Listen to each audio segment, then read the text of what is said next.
The last thing he saw was the flicker of a match, the man's face illuminated by the flame, eyes glinting in the dim light. The man held a cigarette between his lips. A cask smoldered, casting dancing shadows on the cracked ceiling.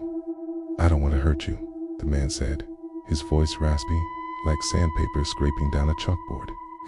"But I need your help." It was 11:45 p.m. in the city of Ravenshade, when radio host Daniel Cross adjusted his headphones inside the small, dimly lit studio of 97.6 midnight frequencies. Outside, the wind howled, rattling the window panes.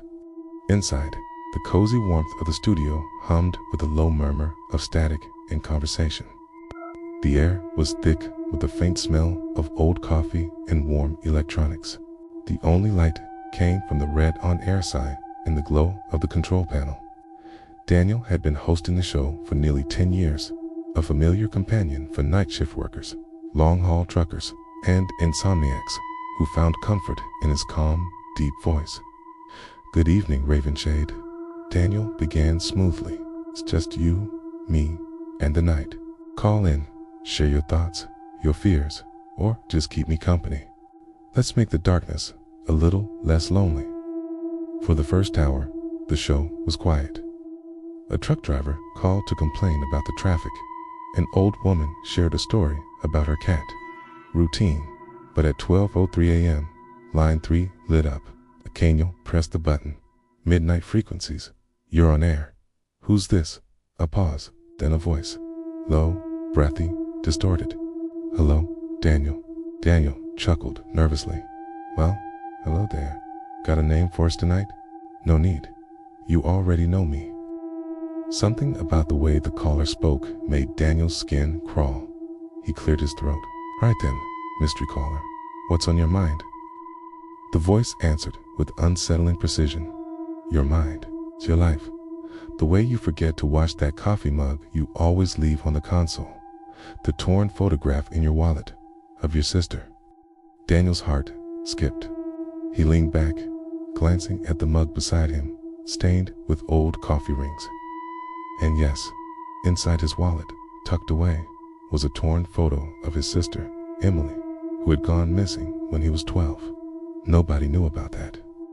He laughed awkwardly into the mic. "Seems like someone's been doing their homework," the caller whispered. "I've been watching you, Daniel, for years." Daniel tried to cut the call, but the switchboard was frozen. His producer, Mark, usually monitored the lines from the next room, but tonight, Daniel was alone. Mark had gone home sick. Daniel's throat was dry. "You're saying you know me." "Where am I right now?" The voice chuckled softly. "Second floor, apartment with a flickering hallway light." "You forgot to lock your window tonight." Daniel's hand trembled. "That wasn't public. That wasn't even in any directory." He tried to keep his voice steady. "Okay, very funny. How about you tell the audience what you look like?" The voice replied, colder now. "Look at your reflection in the glass." Daniel turned to the studio window. At first, he saw only his own reflection. But then, behind his shoulder, a darker shape lingered, tall, motionless. When he spun around, the room was empty. The voice continued, "You can't see me when the lights are on, but I'm here, always." The fluorescent bulbs above flickered, then dimmed. The red on-air sign glowed brighter, pulsing like a heartbeat. Daniel spoke quickly, forcing calm into his voice for the listeners. "Right, folks, looks like we've got ourselves a spooky caller tonight.